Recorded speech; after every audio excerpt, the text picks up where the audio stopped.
a excepción de algunos análisis más detallados, por ejemplo, dinámica incremental, ese lo he hecho, pero pues no del todo lo he aplicado en la práctica, ¿no?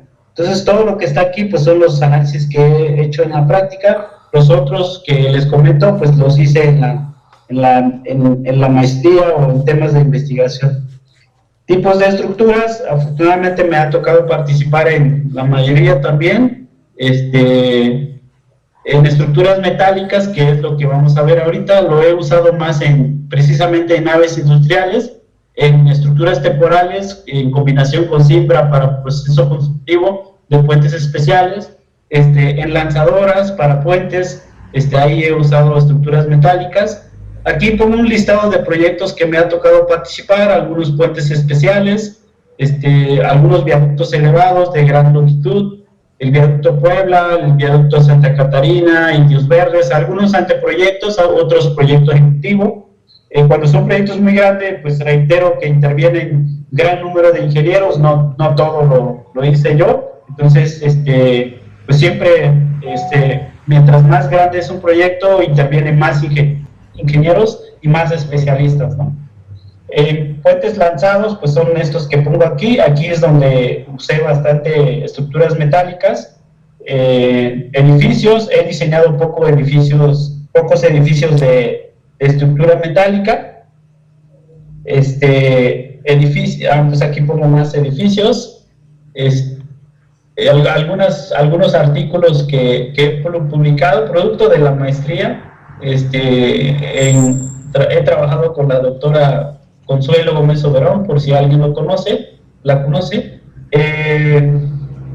Algunos cursos que he tomado, ya no puse aquí los del 2019 y 2020, que también he tomado cursos, algunos programas que manejo, y algunas fotos de algunos proyectos. Este es de edificios de acero, todo de acero, eso fue aquí en la Ciudad de México. Algunos reforzamientos que he hecho también de metal, pues mis diplomas, algunos ahí que me han dado por asistir a cursos también, ¿no? Bueno, pues ese es mi currículum. Ahí para las dudas que vayan teniendo sobre el curso, pues me lo van planteando y voy a procurar contestar todas. Y las que no me sé, que seguramente va a ser así,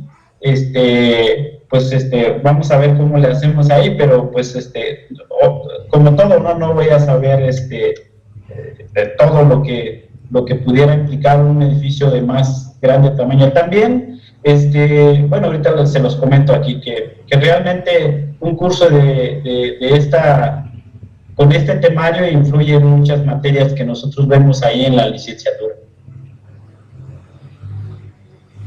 Pues antes que nada, algunos preguntaron ahí qué bibliografías recomendaba. Recomiendo bastante el libro los libros o artículos del del ingeniero Oscar de Buen.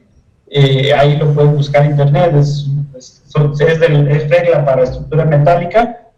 También lo de estructuras de acero, ejemplos de NTC, hay que tener cuidado porque traen errores en cálculo, que no del todo trae correcto, ¿no? También aquí puse la liga de manuales y ejemplos de Hernaus, de fabricantes de estructuras metálicas. Ahí trae un extenso ejemplo que pueden repetir sobre lo que vayamos a ver. Manual CFE, todo esto, pues es lo que vamos a ocupar para este curso. El libro de lo básico, pues recomiendo esto, de los ejemplos de Hernaus, de Oscar de Buen trae algunos ejemplos también. NTC, pues también obviamente lo recomiendo, ahí trae ejemplos también. Y un poco más avanzado, pues está este libro de Oscar de Buen, Comportamiento y Diseño, donde habla un poco de teoría de placas, que parece que ya es un poco más extenso, ¿no? Pero sí, una vez pasando a unos de estos libros, por ejemplo, las de McCormack, pues ya pueden irse a este libro. De estructuras metálicas de Salmon, este libro es de los mejores también de estructuras metálicas. Esto pues es aplicado a la práctica, es un manual de conexiones y detalles de estructuras de acero. Pues otros donde tomé, otros libros donde yo tomé algunas cosas que vamos a indicar aquí en el curso. Este también, libro de diseño dúctil de estructuras de acero, es de los mejores de estructuras metálicas.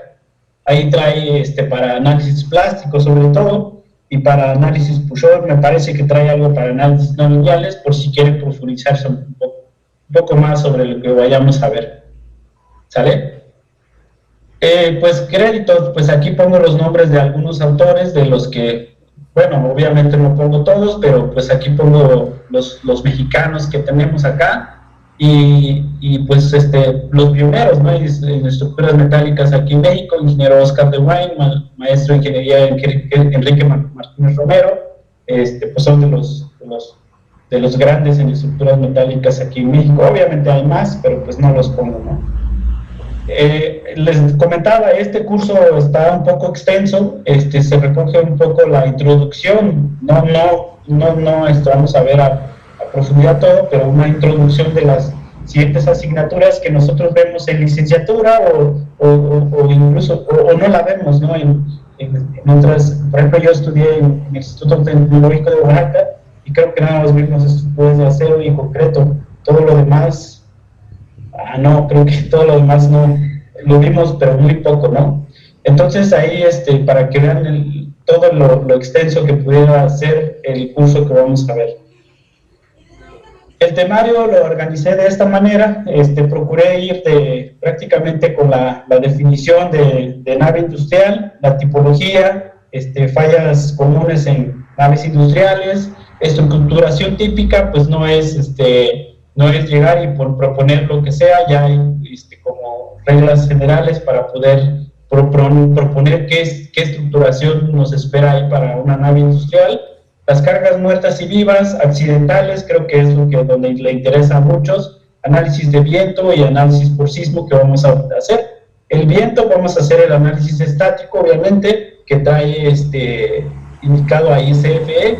El de sismo vamos a tratar de aplicar directamente el criterio sísmico que considera ya NTC 2017, donde hay que diseñar la cimentación con una fuerza más grande, controlar distorsiones de entrepiso, etcétera, ¿no? Aunque esa distorsión depende esencialmente del daño, no tanto de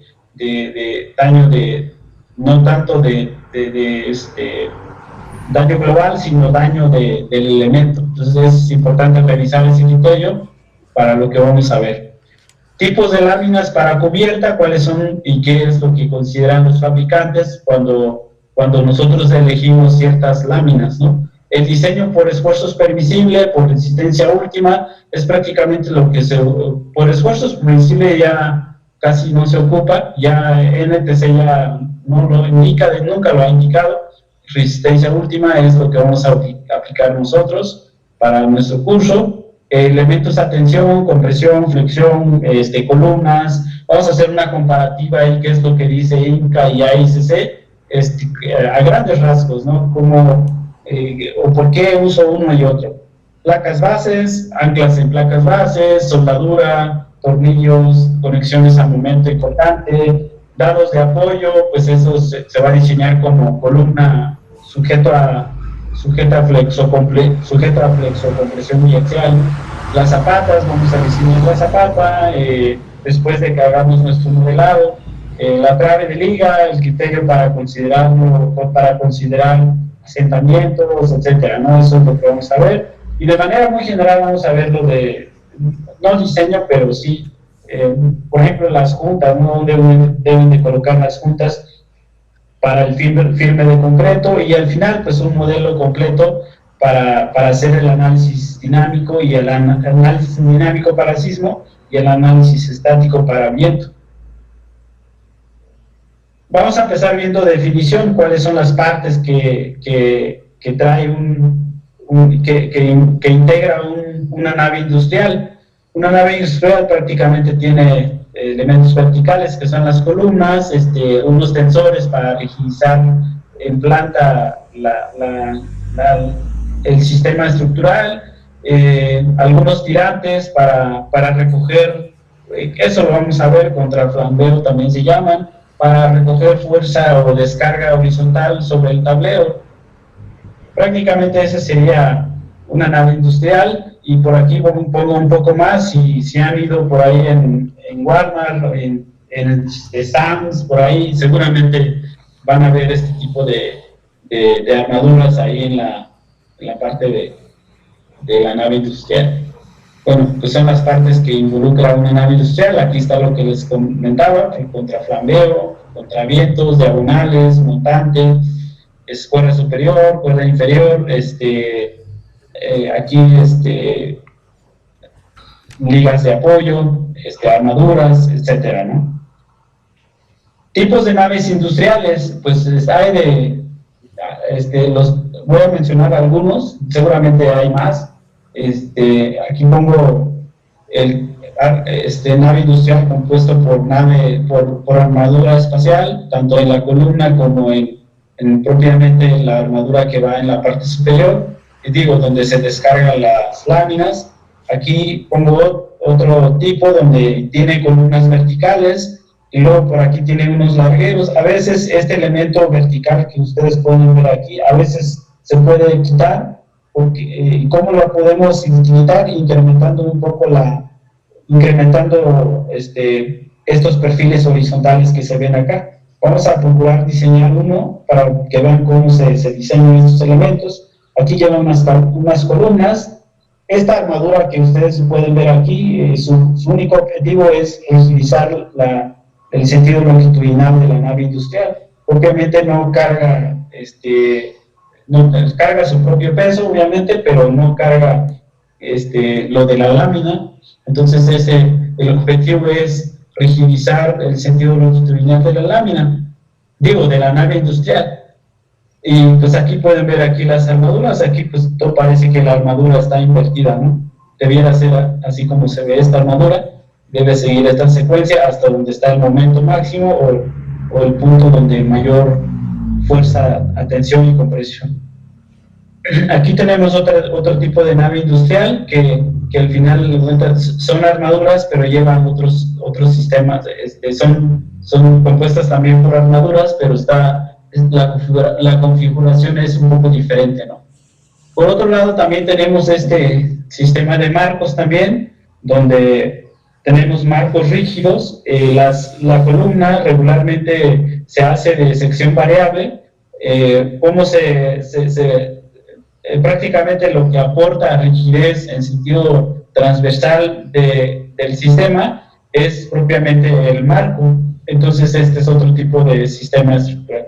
Estos elementos como puntales que se ven aquí es para incrementar longitud, más bien incrementar la resistencia a fricción de la viga que está allá arriba. Esto lo vamos a ver cuando veamos vigas, que cuando tenemos una separación más grande, la resistencia empieza a bajar de manera casi exponencial si no cuidamos ese tipo de detalles.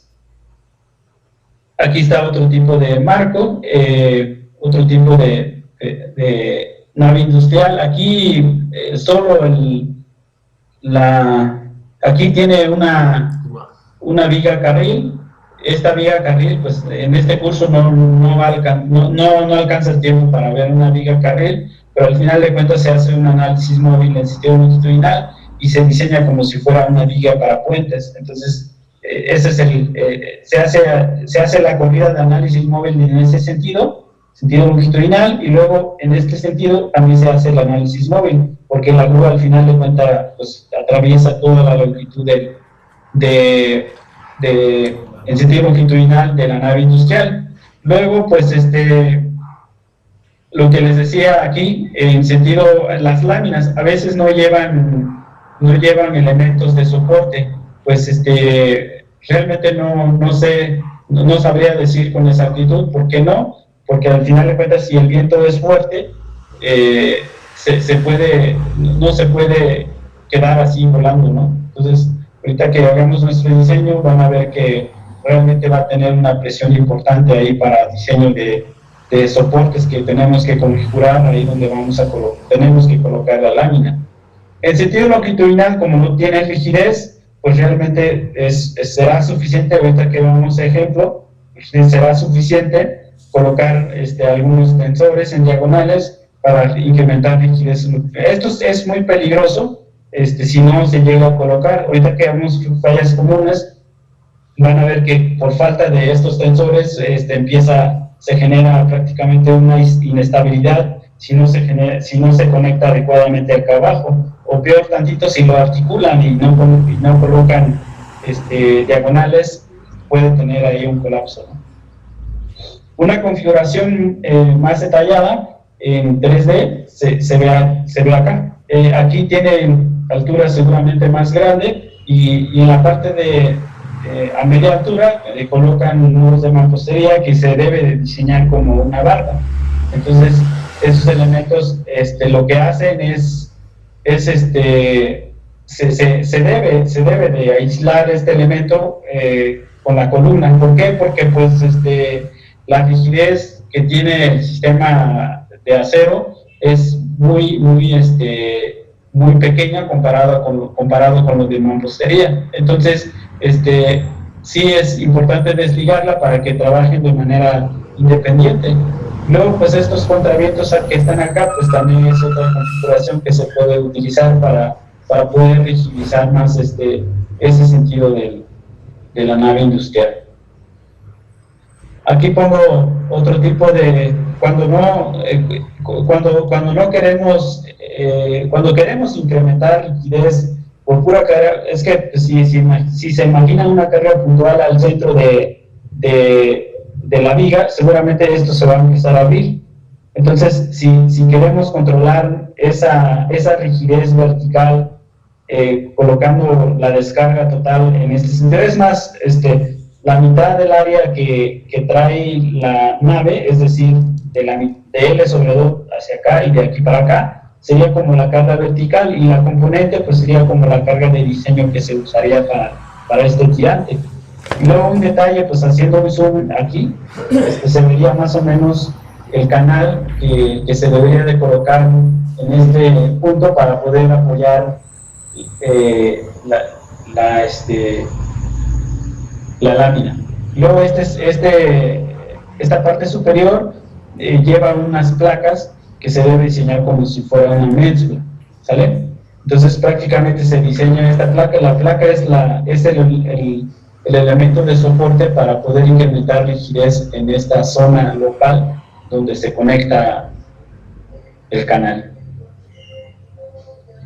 Otro tipo de configuración, tipos de naves industriales. Aquí puse unos que son arcos, se conectan directamente al muro que está a los lados. Esto sí se puede realizarlo, es híbrido, ¿no? Se combina la techada, que es metal, contra lo que traeríamos aquí, que es de concreto o de mampostería, que también se puede resolver de esa manera.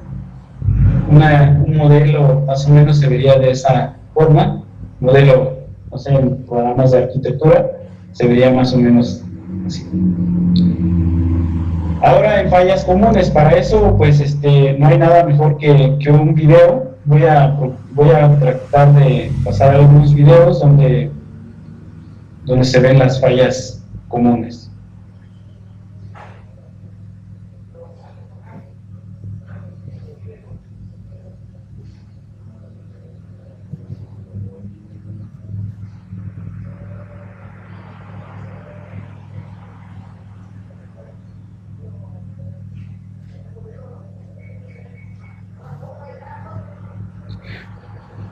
Este es un colapso de una nave industrial.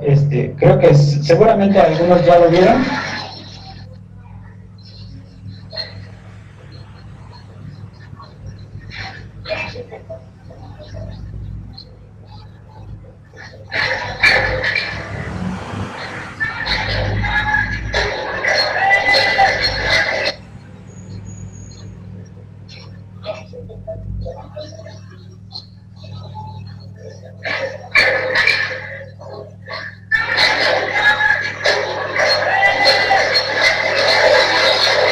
Si vemos el manual Mímica, que lo vamos a tocar un poco hasta el final, hay una recomendación ahí durante el montaje. Se debe de hacer como una revisión durante el montaje para garantizar precisamente estabilidad durante el montaje, ¿vale? Esa es voy a proyectar.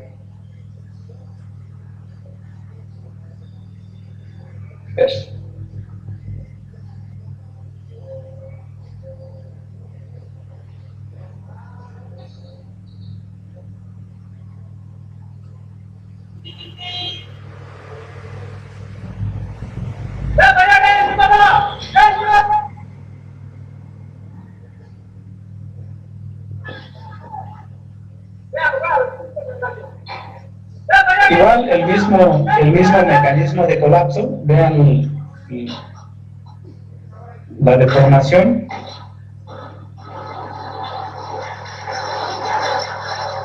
Primero se genera un pandeo del sistema y de ahí lo lleva al colapso, ¿vale? Bueno, eso es, voy a poner otro video. Creo que los videos dicen más que lo que pudiera yo decir aquí. Buenas noticias, ahora te cuentan.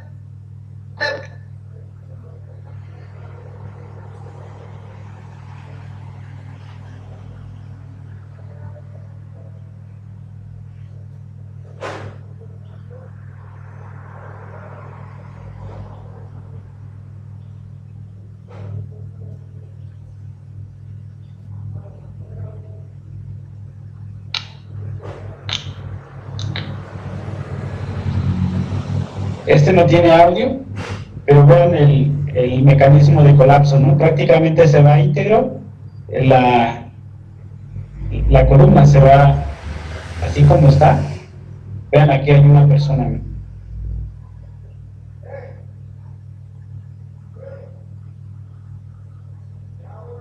Entonces es importante los contravientos. Muchos opinan que en este caso, aquí se ve, acá arriba,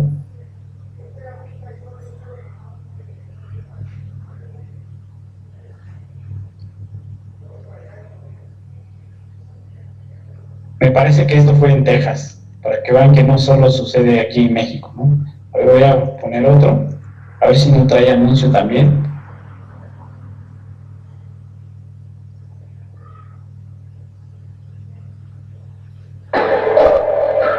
Este es de falla frágil, de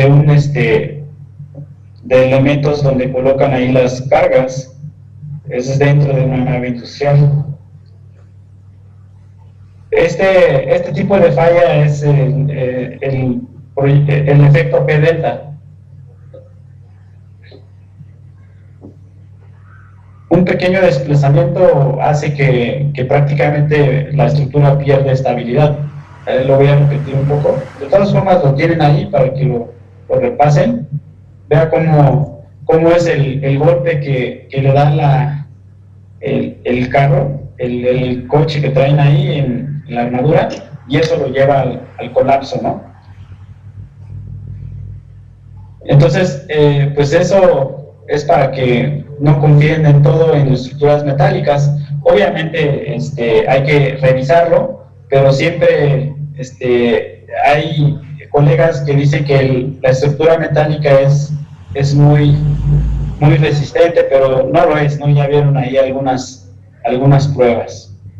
Aquí puse otras fotos. Esta es bueno, aquí colapso ahorita que veamos la ficha del proveedor, van a ver que los proveedores dicen que sus láminas resisten 300 kilogramos de presión. Entonces, eso no del todo es correcto. Hay que dudar un poco lo que dicen las fichas técnicas, a menos que traigan alguna prueba. Si no, inténtenlo ahí, ellos traen unas separaciones y dicen, pues para esta separación puede aguantar 300 kilos de presión. Entonces, yo imagino una lámina y colocarle ahí por lo menos un bulto de cemento, vamos a ver qué le pasa, que apenas son 50 kilos. Entonces yo creo que hay que pensar un poco en lo que ellos recomiendan. Este es un colapso aquí en la Ciudad de México, central de abastos por granizada, por eso es importante considerar la carga del granizo, sobre todo si no tenemos pendiente fuerte, pues se puede acumular ahí el granizo, o si tenemos una deformada pequeña en la lámina, seguramente ahí se puede concentrar ese peso y al final termina siendo una carga puntual, ¿no? Entonces, aquí en esta falla, pues vean el mecanismo. Esto fue en una escuela, afortunadamente no fue durante el homenaje. Aquí quiero resaltar un poco algo.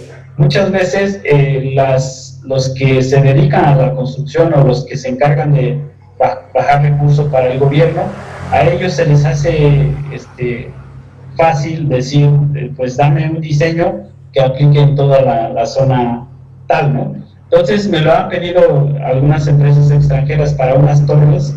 Quiero que me hagas un diseño donde aplique para toda la República Mexicana. Entonces solo hay que pensar cuántas variables puede involucrar y en qué problemas nos estamos metiendo, ¿no? Yo creo que eso es más importante, porque mientras no colapse nada, todos son cuates, ¿no? Cuando vengan los problemas, creo que ahí el único que va a responder va a ser el que firma, el que entrega el proyecto. Entonces hay que tener esa palabra de decir no cuando no se puede, porque en Oaxaca una conocida me pidió proyecto para toda la zona de Oaxaca, así como el techado que ven aquí. Me dijo, oye, hazme un diseño pero que aplique todo Oaxaca, porque quiero hacer construcciones de techada en diferentes lados de Oaxaca. Entonces, no hay que caer en eso y decir, pues lo hago porque pues quiero tener chamba y quiero cobrar, y creo que pues hay que tenerse a pensar la magnitud del problema que nos puede tener, nos puede traer alguna falla que no se está considerando. Entonces, el ingeniero de Buen, todos lo conocen, él decía, siempre el cliente, el arquitecto o el que está a cargo de obra, puede llegar con un diseño o alguna idea caprichosa, y lo curioso de nuestra área es que va a haber un ingeniero, lo que va a hacer esa persona, pues bueno, tú no me haces el cálculo, pero voy a encontrar a alguien que lo haga, ¿no? Y lo va a encontrar a alguien que cobra barato, va a encontrar a alguien que lo haga, pero lo que no sabes, pasan dos cosas: ese ingeniero tiene más capacidad que uno, o es lo bastante bruto como para no darse cuenta que lo que está en el problema que se está metiendo, ¿no? Entonces, pues hay que tener un poco de cuidado nada más. No digo que no hagan diseño, pero sí, realmente hay que tener cuidado y detenerse al problema que pudiera traer eso. Esto también fue en Oaxaca, es otra nave industrial. Algo que tenemos en Oaxaca y que tiembla fuerte y que también tenemos una velocidad de diseño grande allá en Oaxaca. Si no, a veces hasta viento rige en naves industriales, ¿no?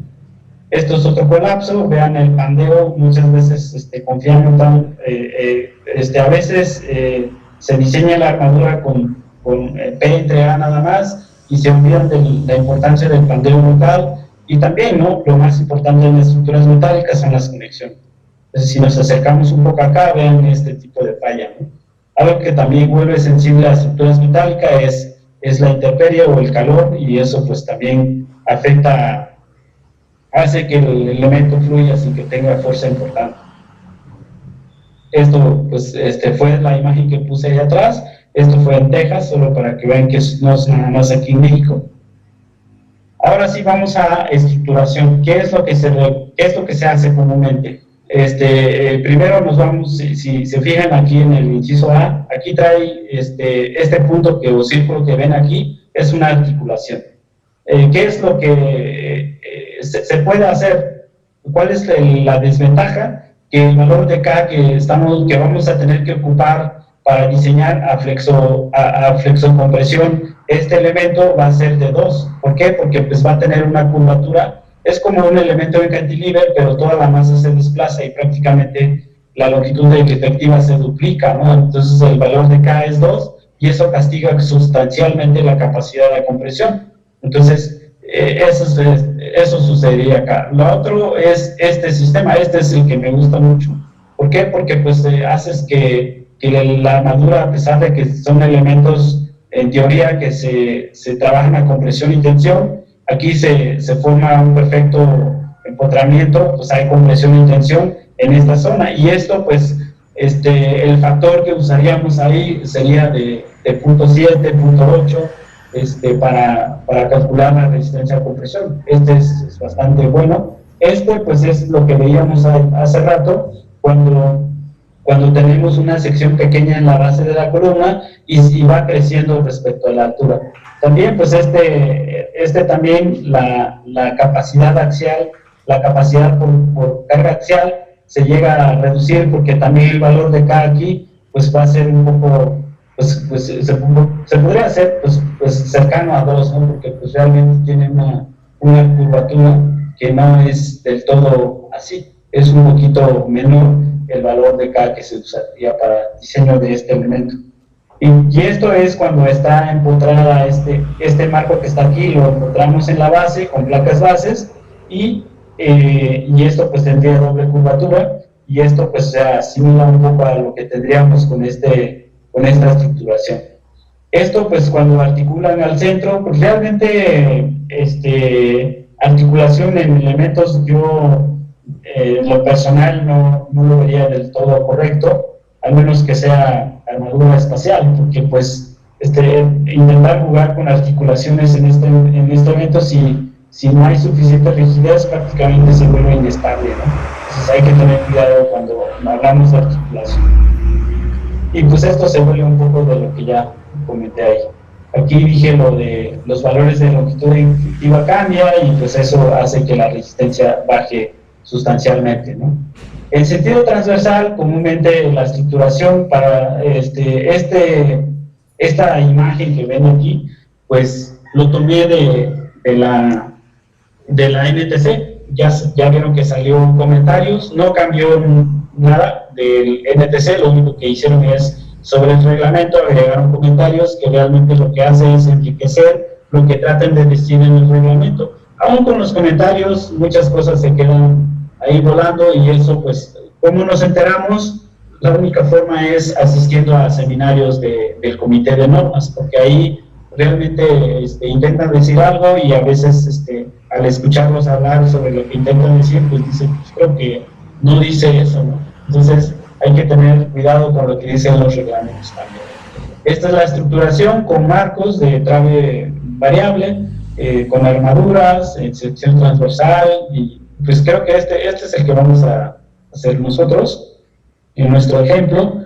Esto pues no es muy común que vea uno de este tamaño, de esta configuración. Esta configuración sí es común para claros ya más grandes. Si queremos resolver estos claros también con marcos, también se puede hacer de esta forma, y diferentes configuraciones. Cuando tenemos 4 columnas y marcos, también se puede hacer de esta forma. ¿Cuál es la ventaja entre uno y otro? Pues por ejemplo, para esta columna, para el inciso A que indico acá, lo que hacen es fabricar hasta acá, hasta donde se ve la sección variable, y una vez que fabrican esto, pues digo, una vez que fabrican y montan este elemento, montan este elemento, y por acá ponen se diseña una conexión para poder conectar esta viga, ¿sale? Y se vuelve una construcción segmentada, ¿no? Entonces montan estos elementos y conectan estas columnas.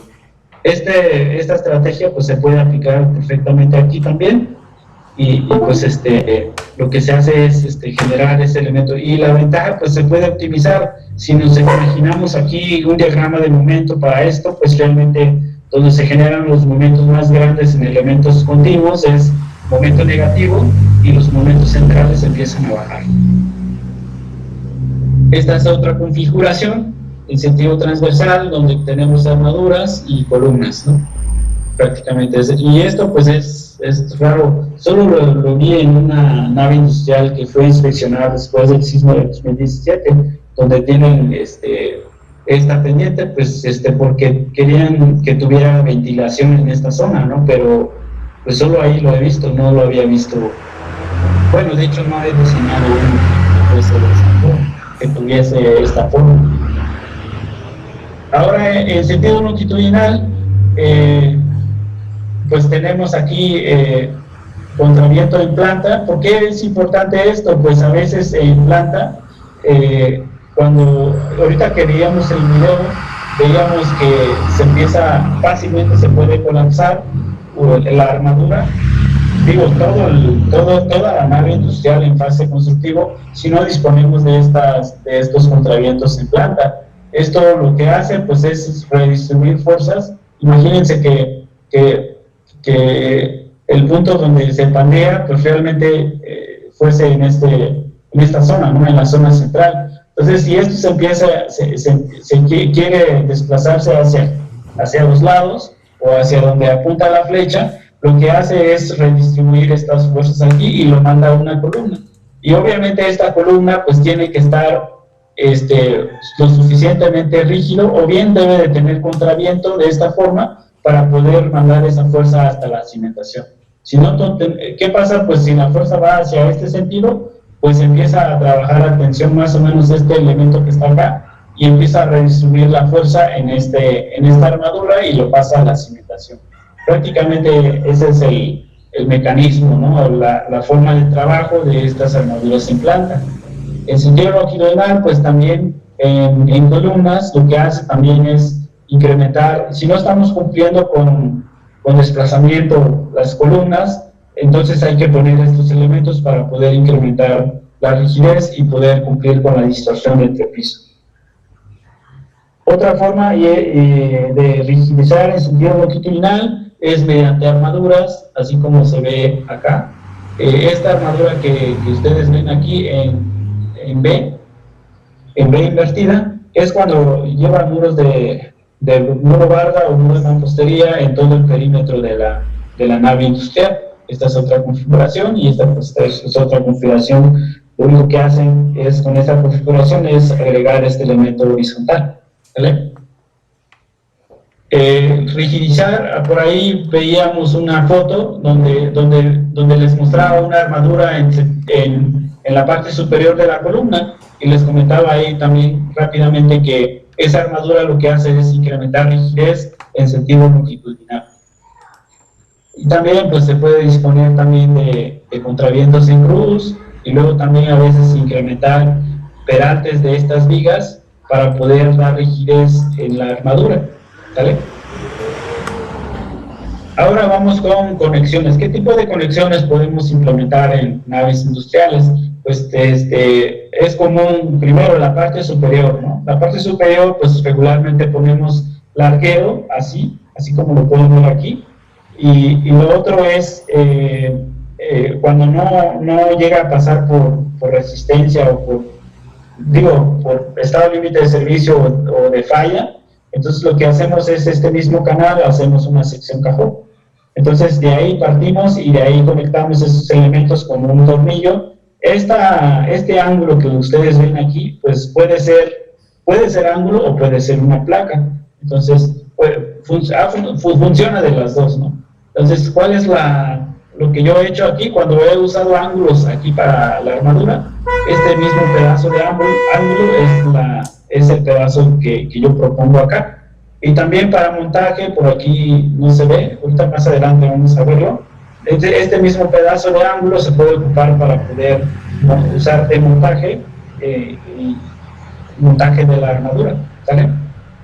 Pasándonos a diagonales, montantes y cuerdas inferiores y superiores, pues hay de sección T, acá con ángulos, y por acá ven de secciones de perfiles I. Es poco común que en puentes ya he usado armaduras con perfiles I, pero pues en naves industriales pues, va a ser muy complicado porque realmente suelen salir perfiles muy pequeños, ¿no?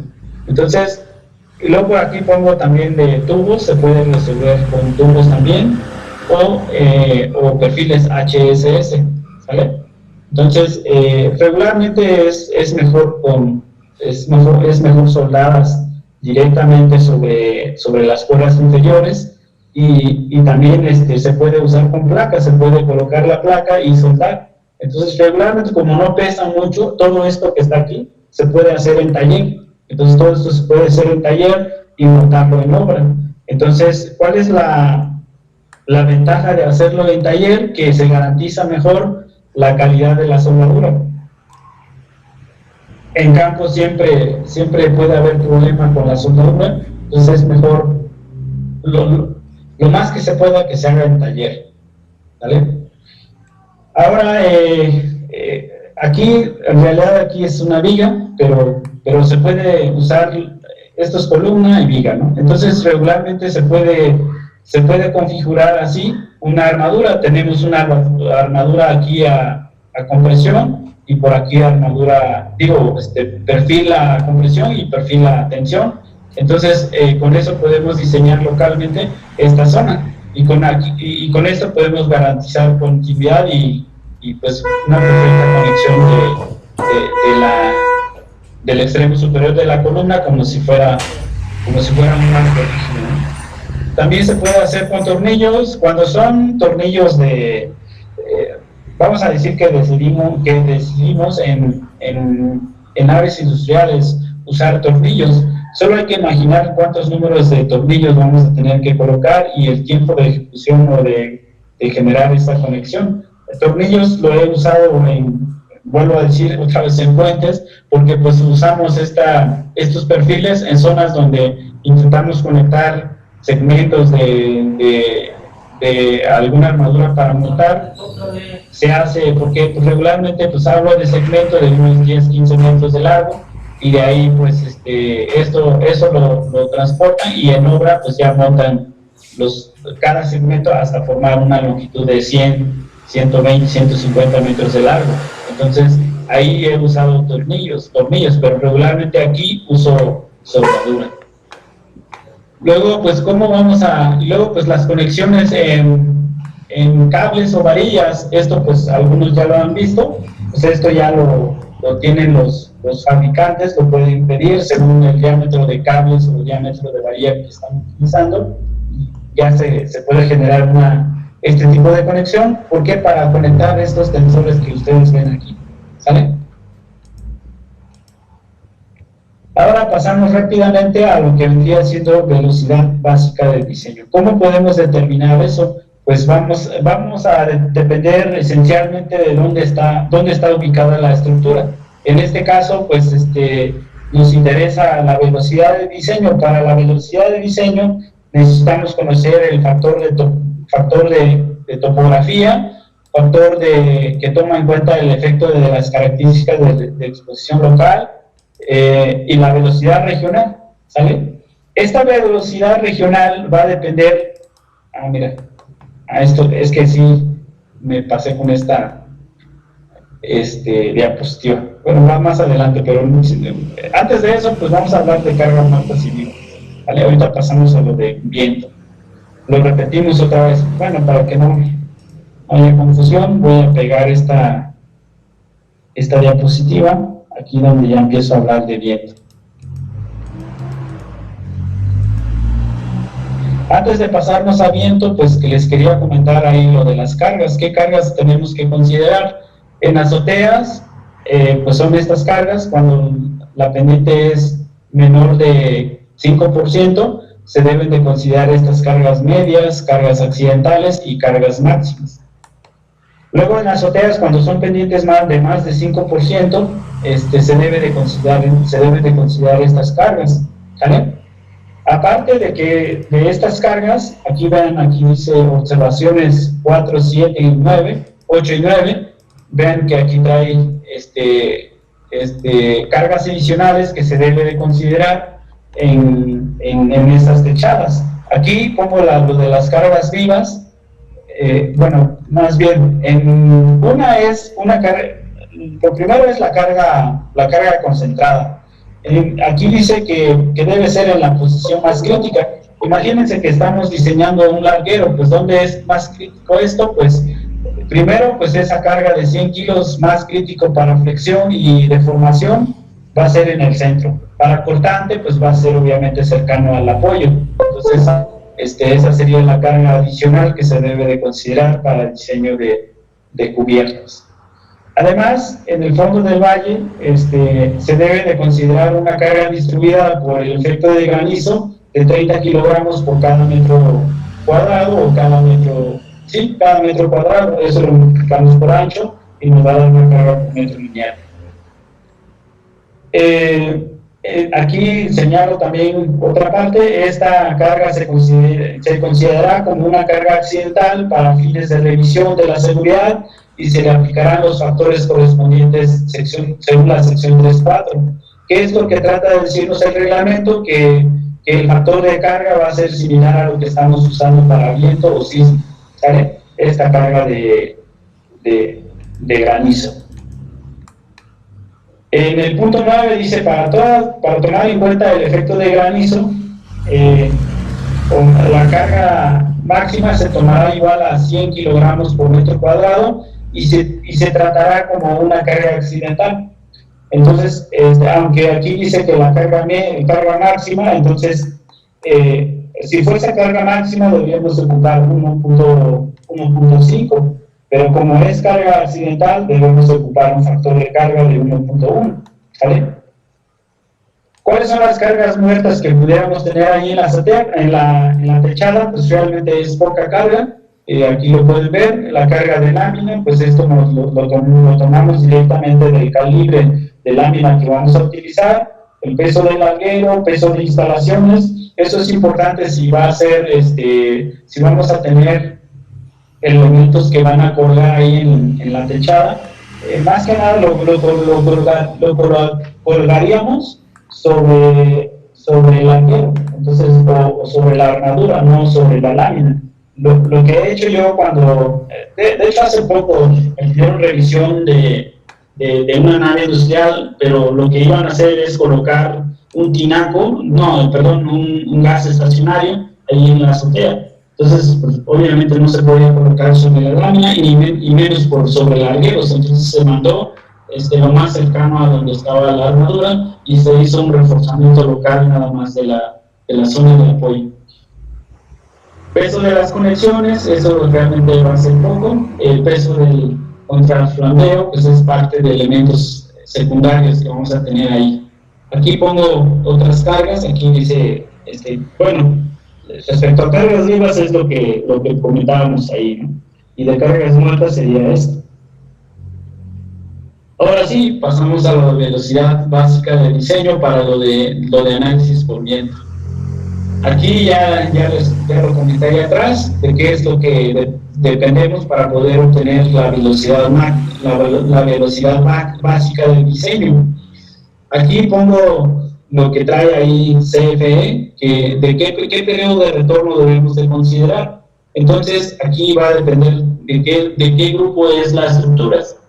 En este caso, si es una estructura importante, por ejemplo, hablando de aeropuertos, que suele tener una estructuración como si fuera nave industrial, ahí el periodo de retorno sería 200. Si es zona, aquí trae los nombres, ¿no?, de cuáles son los que pudieran caer en el grupo A.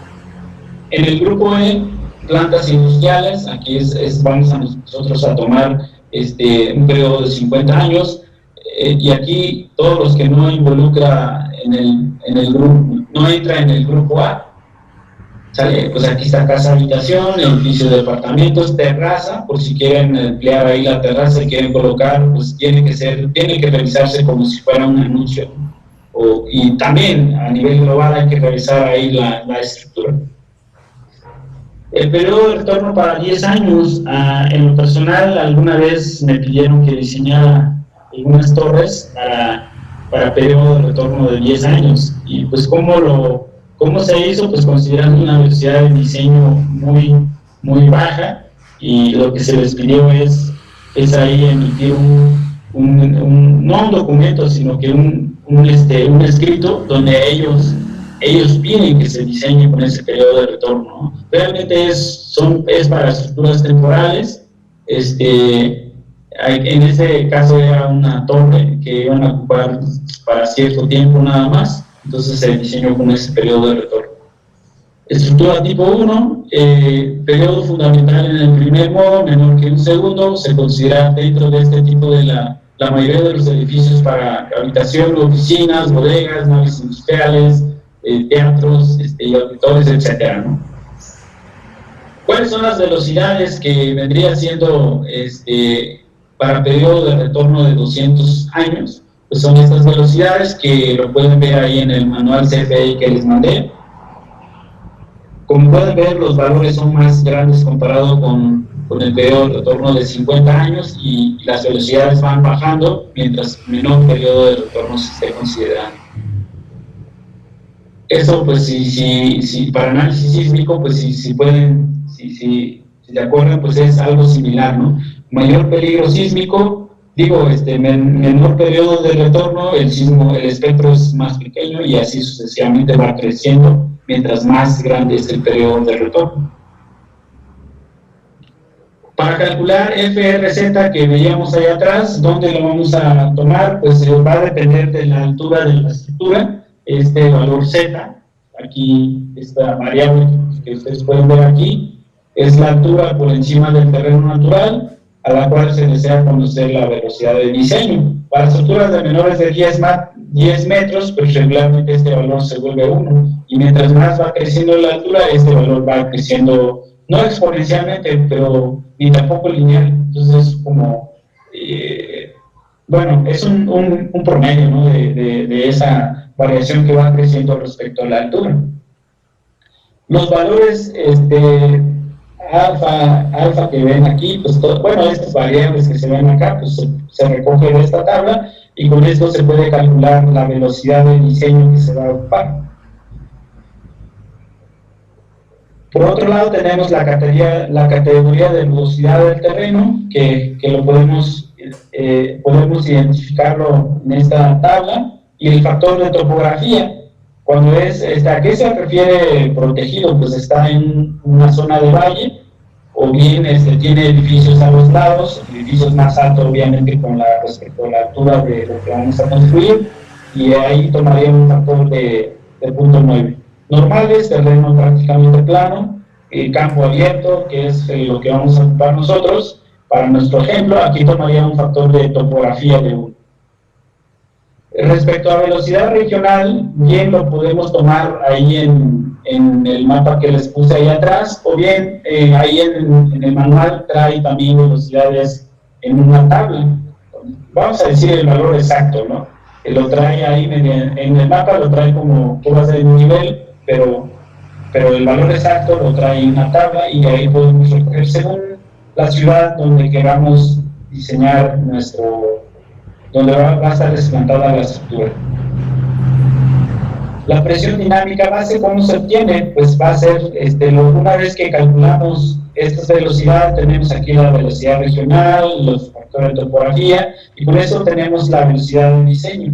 Una vez que tengamos la velocidad de diseño, aquí aparece elevado al cuadrado, por el valor de G, que depende de estas variables que están acá, y con esto tenemos una presión que va a actuar sobre se llama presión dinámica base, ¿no? De base a una altura Z. Entonces, estos valores G y, bueno, no sé cómo se dice, omega creo. Entonces, presión barométrica o corrección por temperatura se puede recoger de esta tabla y ya sea interpolarlo linealmente si caemos en una altura que es diferente, o bien tomar el valor, en este caso está arriba, tomar el valor mayor y ya con eso estaríamos tomando un valor más conservador, ¿no? Porque al final de cuentas bueno, los que han llevado clases de viento, pues todo eso se obtiene de muchas suposiciones, ¿no? Muchas, no, creo que más suposiciones que ingeniería sísmica. ¿Cuál es el método que vamos a ocupar nosotros? El análisis estático. Entonces, para eso se debe de revisar que tenga una relación menor de 5, la altura, respecto a relación de altura y base, dimensión mínima de la base, y luego el periodo fundamental de la estructura es menor o igual que 1 segundo. Ya, pues con esto, pues, bueno, también lo decía yo un poco ahí atrás, donde prácticamente el análisis de estructura tipo 1, pues cae está en el análisis industrial o que tenga periodos de periodo fundamental menor de 1 segundo. Presión actuante, pues una vez que tengamos estas presiones que está acá, QZ, se debe de afectar con un coeficiente de presión. ¿Cómo se debe de considerar este coeficiente de presión? Pues va a depender de la cara de acción del viento, ¿sale? A ver, antes de continuar, aquí parece que hay algunas preguntas.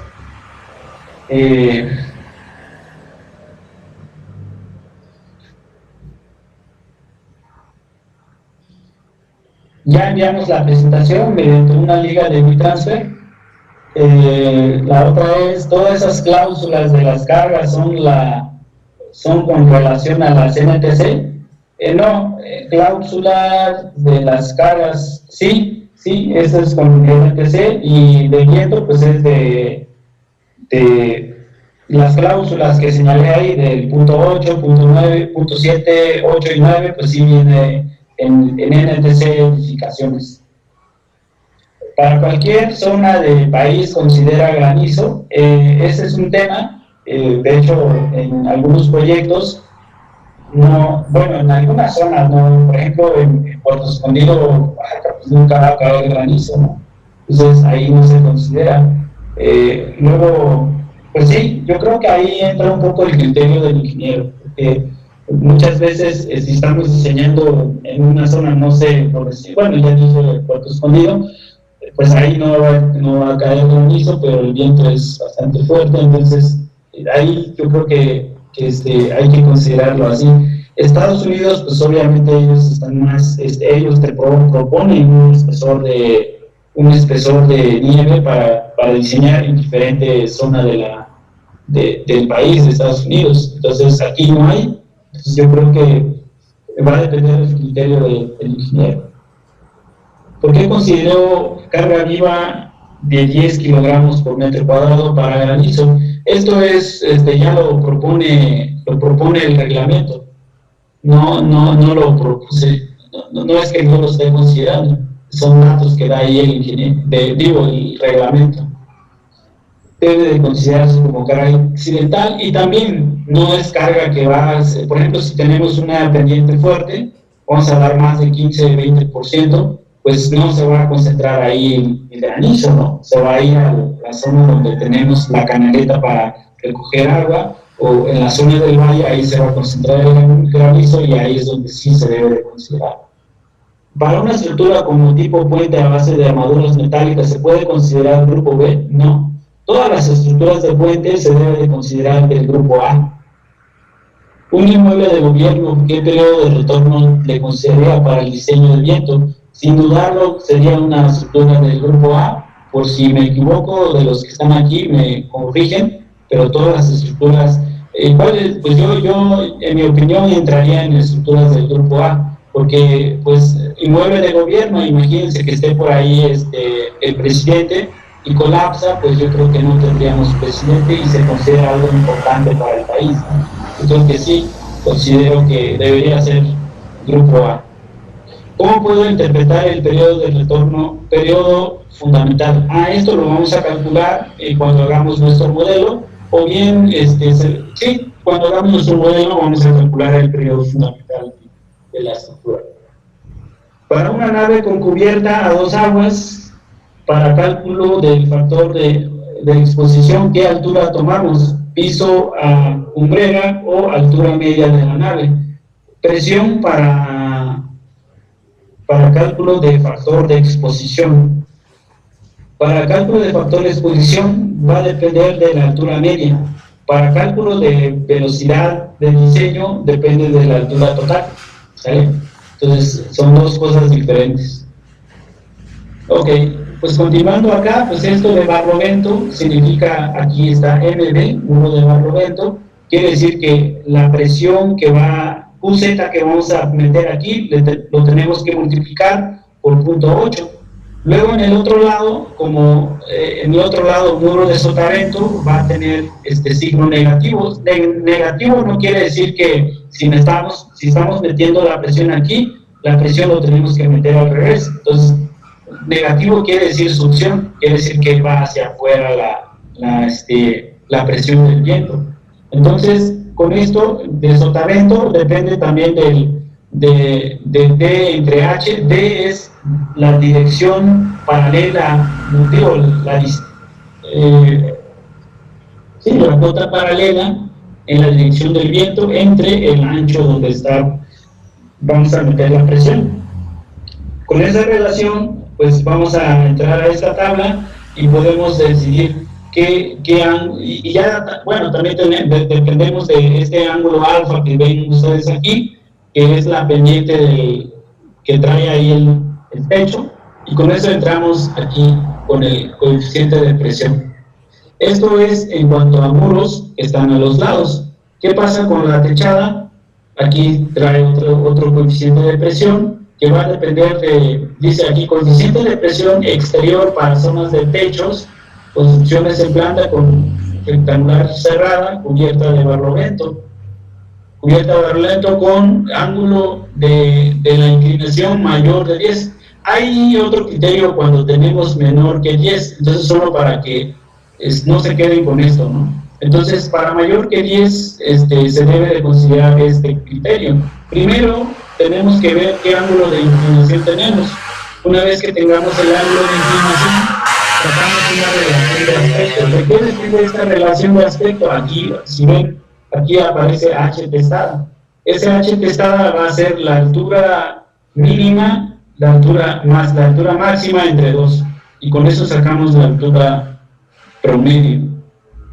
Luego, pues con esto tenemos el coeficiente de presión que va a tener el primer valor corresponde a este lado y el segundo valor corresponde a este lado, ¿vale?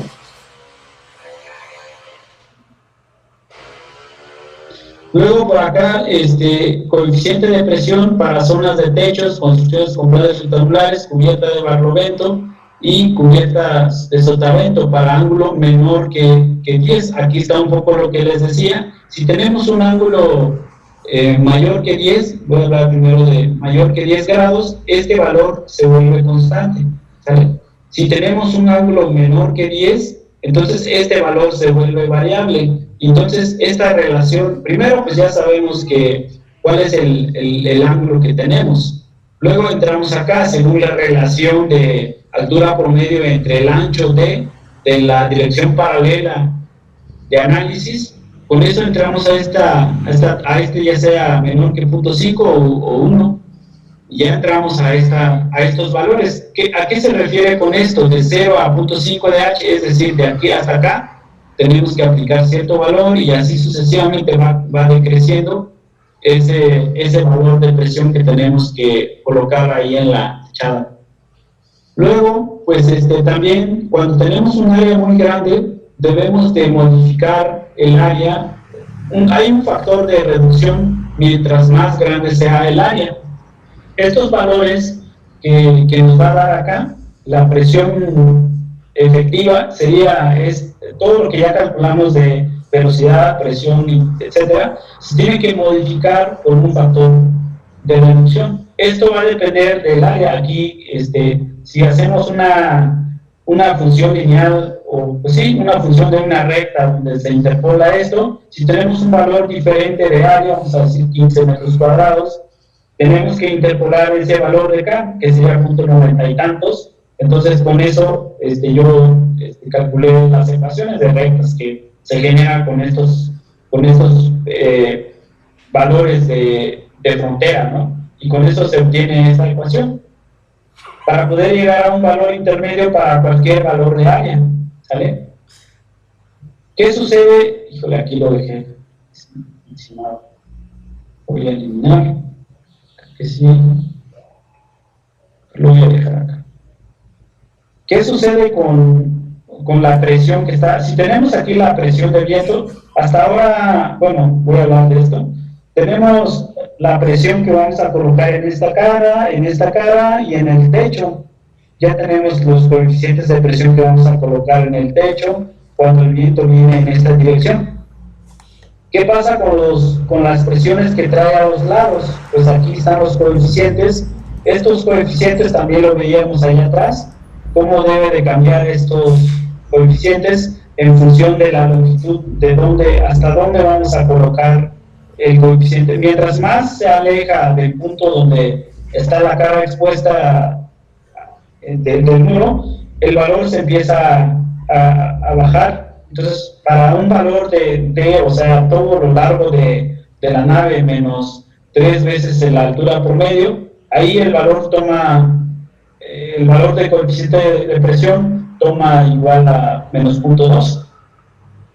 Aquí pues se ve gráficamente bien, pero ¿qué pasa si tengo, no sé, 2H hasta aquí? Pues ya acabó mi sección, pues ya no aplica, solo aplicaría el coeficiente de presión del punto 65 y 0.5, y ya todo lo demás ya no aplicaría. ¿A qué me refiero con esto? Pues aquí lo tengo abierto. Si me vamos a decir que la presión de viento viene en esta dirección, entonces aquí aplico lo que ya vimos, pero en esta cara yo tengo que aplicar, por ejemplo, hasta 6.75, tengo que aplicar, a ver, lo voy a estudiar. Bueno, ya vieron que esto está, bueno, aquí está en planta. Vieron que aquí, pues, mientras más me alejo, el coeficiente de presión, pues, empieza a ser más pequeño, ¿no? Y aquí, hasta lo que queda allá atrás, el coeficiente de presión tiene que ser 0.2. Entonces, en esta cara es donde nosotros vamos a aplicar esas presiones. Pasa lo contrario con esta cara. Si el viento viene en esta dirección, solo aplico el 0.65 y 0.5, todo lo demás pues, ya no aplicaría, ¿no? Y así vamos a aplicar ahí la presión de viento. Ahora, a ver, ok, hasta aquí ya estaríamos ahí con la presión ya tenemos todos los coeficientes de presión que vamos a aplicar en nuestro ejemplo que vamos a hacer. Obviamente, si tenemos una techada con otra configuración, tenemos que considerar otro criterio, no es del todo igual, ¿no? Pero ya vieron, para las diferentes caras rectas se debe de considerar este criterio. Aquí, lo de altura promedio, aquí puse un esquema, dónde se debería de considerar esa altura promedio, y aquí puse es el promedio de las alturas, ¿no? Aquí, para techos aislados, aquí puse otros coeficientes de presión. Vean que no es del todo igualito, ¿no? Empieza a variar según pendiente del techo, luego el ángulo de la dirección de la fuerza, luego si está libre por debajo o está obstruido, y así sucesivamente. Estos valores empiezan a cambiar, ¿vale? Por otro lado, pues una vez que tengamos todas las presiones en las caras de la nave, tenemos que usar un factor más para poder diseñar localmente elementos secundarios, es decir, los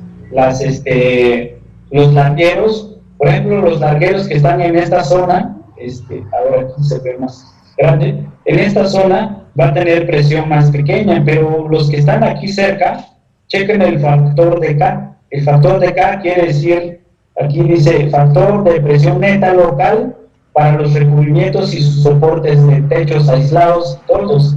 Entonces, estos valores empiezan a incrementar más. Entonces, una vez que tengamos, nosotros ya vimos cómo calcular QZ, calcular KA, que depende del área, y luego el coeficiente de presión neta, que nosotros ya vimos dónde se debe de calcular, y con eso debemos de elegir un valor de KL, pero ¿cuál es o dónde, en qué punto vamos a aplicar esa presión más grande? Pues aquí lo dice. Aquí dice presiones sobre un área que esté entre 0 y una vez A1 al cuadrado. ¿Qué significa A1? A1 también lo repetí acá. A1 es el 20% de la dimensión menor, 20% de la menor dimensión horizontal en planta de techo aislado. Entonces, si mi estructura está aislada totalmente, pues tengo que considerar que en esa área, pues voy a aplicar esta presión multiplicándolo por 3, por ejemplo, lo voy con el más crítico, ¿no? Aquí tengo 3, todo lo que tengo yo de presión lo tengo que multiplicar por 3 para poder calcular. Creo que haciendo el ejemplo vamos a ver que se va a aclarar más la aplicación de este criterio, ¿no? Ahora vamos con sismo. Aquí, antes de continuar, voy a contestar las preguntas que me van poniendo acá.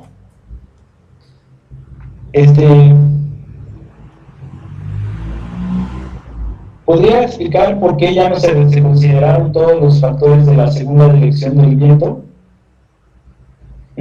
Porque no tenemos suficiente distancia. O sea, sí, si tuviéramos aquí, voy a decir un valor, de aquí del AutoCAD, voy a decir que tengo aquí 60 metros, pues obviamente voy a tener que aplicar todo lo que apliqué aquí, ¿no? Aquí sí aplica todo porque tengo 45 metros, pero si tengo en esta dirección 60 metros, pues voy a hacer exactamente lo mismo. ¿Dónde saqué 675? Lo saqué de la altura promedio que tengo de aquí hasta acá, y entonces con esto, pues tendría yo que aplicar todo, ¿sale? Existe un programa de CFE, Sistema Viento, es recomendable, los veremos. Un programa de CFE, viento, no conozco el programa de CFE para viento, no lo he usado. Un ejemplo de aplicación de coeficiente de presión para techos aislados, eso es lo que vamos a ver ese ejemplo. No sé si alguien conoce el programa que comenta aquí el ingeniero Alfonso. Existe un programa de CFE, no lo conozco. Para viento no lo conozco, la verdad, y no lo vamos a ver porque no lo conozco y no lo tengo, ¿no? Prodigy sí lo vamos a tocar un poco. Bueno, pasando a lo de sismo, ya con eso nosotros podemos tener las fuerzas que vamos a ocupar para diseñar las presiones, ¿no?, que vamos a tener que colocar ahí en la nave industrial. En cuanto al sismo, pues este mapa algunos ya lo conocen, es donde está el periodo, las aceleraciones de sismo o mapa de peligro sísmico, ¿no?, del país. Mientras más estamos en la zona más cerca estamos de la zona costera del Pacífico, la aceleración empieza a ser más grande. Algo nuevo de CFE es esta zona de Sonora, donde ya pasó a ser zona C, me parece. Entonces parece que se espera un sismo fuerte aquí. Respecto al espectro sísmico, hay CFE 2015 da un criterio general para poder calcular el factor de sitio, aquí dice, factor de sitio. Con este factor de sitio, pues estos factores de sitio dependen del tipo de terreno donde está desplantada la estructura. En este caso, pues ya nos dan aquí unos parámetros para poder calcular ese factor de sitio, que va a depender de la aceleración AR0. Ese AR0 lo pueden ver aquí está AR0, lo podemos obtener del Prodigy y podemos calcular este factor de sitio, y también para factor de respuesta, también lo podemos calcular según estos parámetros y la zonificación donde vamos a estar, o donde está desplantada la estructura. ¿Qué es lo que vamos a hacer también? Es recoger también de la tabla que trae ahí Prodigy. Podemos, manual CFE, podemos recoger algunos valores para trazar nuestro espectro sísmico, el periodo inicial. Debo de decir que estos espectros son regionales y por ende, pues considera un gran radio donde recogen varios, más sismos de lo que pudiera considerar un espectro de sitio. Entonces, sacar sondeo en una zona, tener velocidades de onda, peso volumétrico, espesores, etcétera, y meterlo a Prodigy, no están calculando el espectro de sitio. Quiero que lo tengan ahí claro. Un espectro de sitio no es ese es un espectro regional. Entonces, considera mucho sismo para poder llegar a estas aceleraciones que se indica acá, ¿no?, a AR0. Una vez que tengamos ese valor, pues podemos calcular, trazar nuestro espectro sísmico, que es lo que yo indiqué aquí en la gráfica. Por otro lado, también necesitamos considerar el efecto del amortiguamiento. ese efecto de amortiguamiento va a impactar directamente al espectro elástico. Lo que hace es que va a mandar un poco más hacia arriba el espectro elástico y de ahí ya empezamos a castigarlo para obtener el espectro de diseño, el espectro para sismo frecuente, etcétera, ¿no? Este factor de Q, en este caso, como queremos aplicar el criterio que usa CNTC, nosotros no vamos a ocupar esta ecuación, vamos a ocupar lo que trae NTC. Ahora, respecto al factor de resistencia, como sabemos que este espectro, para poder llegar al de diseño, tenemos que dividir el espectro de diseño entre el factor de sobreresistencia y el factor de comportamiento sísmico. El factor de resistencia se obtiene con estos párrafos que nos da ahí NTC, que depende del factor de comportamiento sísmico que estamos utilizando, y depende también del factor de corrección por hiperestaticidad que tenemos en el sistema estructural. En este caso, 0.8 para cuando tenemos 3 crujías, 1 cuando tenemos 3 o más crujías, y 1.5 para los sistemas estructurales duales. Duales que es una combinación de concreto a acero o mampostería en concreto, etcétera, ¿no?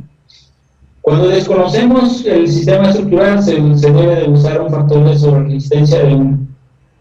Factores de utilidad, tenemos que ser congruente con el factor de utilidad que estamos utilizando y la distorsión permisible que vamos a utilizar, o la intensidad de daño que nosotros debemos de aceptar en nuestra estructura cuando tenga sismo de diseño. Entonces aquí pongo la tabla, aquí tabla 333 de CFE 2015, ahí mismo indiqué, bueno, de ahí tomé esta tabla.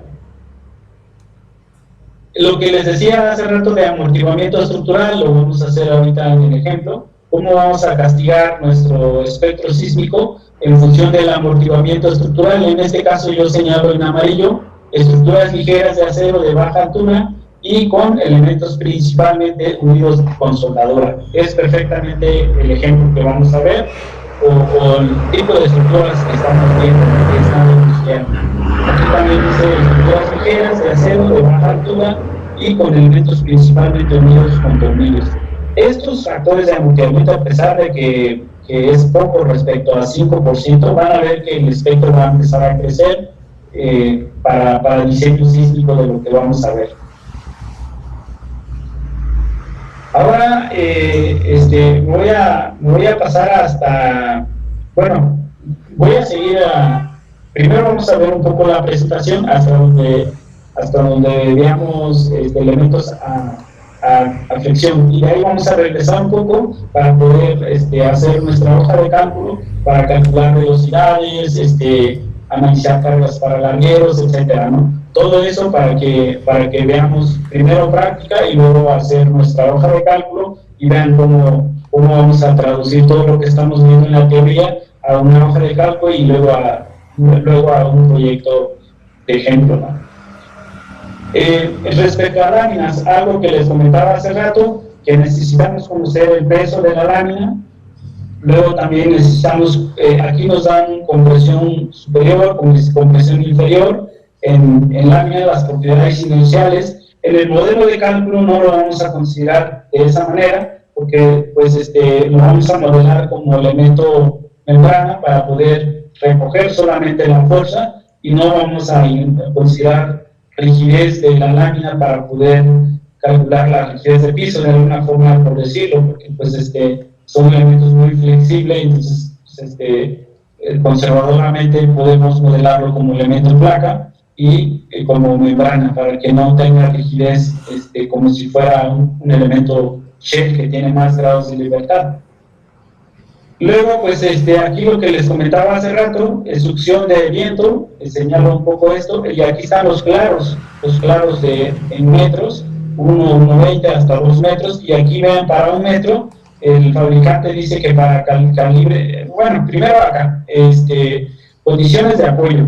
¿Qué significa simple? Que solo tengo 2 elementos, 2 armaduras, digo, 2 elementos, y pongo una lámina apoyado sobre esos 2 largueros, ¿no? Por decir.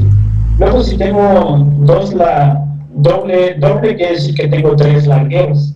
Entonces tengo 3 largueros y tengo doble elemento apoyado, se vuelve continuo. Si tengo 3, triple, pues ya vean que aquí la separación máxima pues pareciera que empieza a crecer, ¿no? Entonces para el calibre 22 observamos solamente el calibre 22. Vean que aquí tenemos 1.90, 2 y aquí 2, empieza de una forma a crecer respecto a, mientras más número de apoyos tengamos, más es la separación entre apoyos.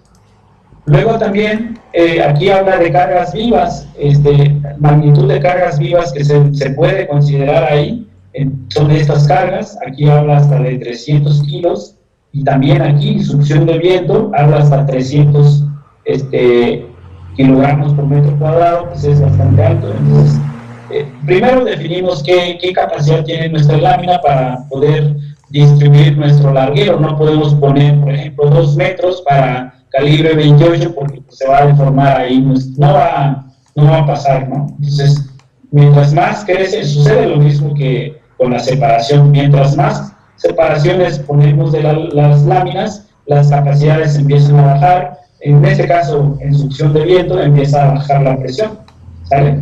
Esto es lo que nos da el fabricante, o lo podemos conseguir ahí con el fabricante de las láminas. Algo adicional, pues la separación entre apoyos máxima es recomendada para una carga de 100 kilos al centro. Aquí tiene asterisco, aquí lo podemos buscar, a ver dónde está. Separación máxima. Esta separación, a ver, creo que aquí. Separación máxima si tenemos 100 kilos al centro. Si siguiéramos explícitamente lo que dice el reglamento, pues tenemos que, el reglamento nos dice que para elementos de techada debemos de considerar adicionalmente una carga de 100 kilos al centro o donde sea más crítico, ¿no? Entonces, pues esto que más o menos trata de cubrir este fabricante. Y todo lo demás, pues las cargas de succión no están incrementadas en un 33% por carga accidental. Este 33% es cuando tenemos efectivamente carga accidental. Sucede lo mismo en elementos de acero. Si tenemos esfuerzo permisible de 0.6 de FY, pues si es fuerza sísmica, podemos considerar 1.33 veces ese valor. Pues ese es el criterio que está considerando aquí. Los valores sombreados han sido limitados a una definición de longitud entre 240. Es el requisito para deformación permisible. Sombreados son estos elementos. SL sobre 240 es el requisito que nos da ahí el reglamento NTC Edificaciones. Pues estas son las propiedades de la lámina. Por si queramos revisar a detalle una lámina, pues aquí nos dan el esfuerzo de influencia. No he visto la elasticidad de la lámina, pero pues quiero pensar que no es igual que el de acero tradicional. Por otro lado, pues debemos de nada nos sirve si no colocamos adecuadamente las instalaciones. Regularmente estas instalaciones o canaletas debemos de darle su pendiente para poder desalojar el agua o lo que se vaya a concentrar ahí, o granizo, ¿no? Entonces es recomendable darle su pendiente porque si no se va a concentrar agua y esto se vuelve un peso para la estructura, ¿no? En elementos adicionales, ahorita ya es muy común que se pida que se use paneles solares para poder,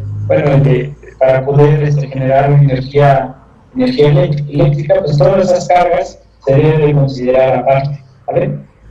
Si tenemos anuncios aquí, por ejemplo, hemos trabajado para Electra, luego tienen anuncio arriba, entonces se debe de considerar aparte y se debe de revisar localmente dónde vamos a conectar esos elementos. Pasando a esfuerzos permisibles. ¿A qué se refiere a esfuerzos permisibles? Pues es prácticamente, su nombre lo dice un poco, permiso o esfuerzo que yo permito que actúe en mi elemento. Entonces, si yo le pongo una carga axial a este punto técnica entre el área, pues sería el esfuerzo que va a actuar, o el esfuerzo de trabajo. Si este elemento tiene un FY cualquiera de resistencia, yo le digo que permito hasta el 60% del esfuerzo permisible. Entonces, si yo despejo igualo esto y hago un despeje, pues tengo un factor de seguridad de 1.67, ¿no? Esto también, Omega, que ven aquí, si han leído libros de McCormack o donde trae una comparativa entre LRFD y ASD, seguramente van a ver que aparece mucho este Omega, donde hablan mucho del factor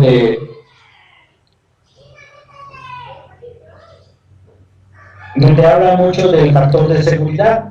Ese factor de seguridad lo que hace es que si tenemos un momento actuante de, no sé, momento nominal del elemento o el esfuerzo, bueno, carga axial nominal de 10 kilogramos, entonces yo ese 10 kilogramos lo divido entre 1.67, ese valor sería la fuerza que yo voy a permitir que le llegue a esa pieza, ¿sale? A eso se refiere. Ahora, diseño por factores de carga, pues lo que hace, pues su nombre lo dice, usa factores de carga y usa factores de resistencia. Volviendo un poco a lo que indiqué ahí en el cubo, tengo aquí un esfuerzo último, que sería el esfuerzo por un factor de carga. Ese factor, y por el otro lado tengo un esfuerzo resistente, ya no sería esfuerzo permisible. Es decir, a ese esfuerzo, aquí es esfuerzo R, ¿no? Esfuerzo resistente sería el factor de resistencia por el esfuerzo de influencia. Si hago un despeje igual, pues voy a tener otro factor de seguridad, pero aquí el valor va a depender de qué condición de carga, qué tipo de falla puedo tener. Si estoy realizando flexión, portante, aplastamiento, etcétera, pues ese valor va a empezar a cambiar según el criterio que yo estoy considerando. ¿Cuál es el más conservador? Pues obviamente este método es de los primeros que salió y ahí empezaron a meter factores de carga y resistencia. Este se vuelve un poco más, bueno, no es que sea menos conservador, sino que se trata de aprovechar lo máximo la resistencia del elemento. Pero pues ahora, volviendo al esfuerzo permisible, pues si ven esta curva de deformación contra carga axial, el esfuerzo permisible está en este intervalo, donde todo es lineal, ¿sale? Luego por acá tienen un esfuerzo de influencia por PY, tengo una fuerza, bueno, aquí ya sea PY o esfuerzo Y, sería mi esfuerzo de influencia. ¿Y qué es lo que hago cuando tengo ese valor? Pues lo castigo por un factor de resistencia según lo que tengo, o aquí pues sería 0.6 de FY y ya, pues es como se considera el criterio de diseño entre una filosofía y otra. ¿Cuándo puedo? Bueno, eso lo vemos ahorita, amigas.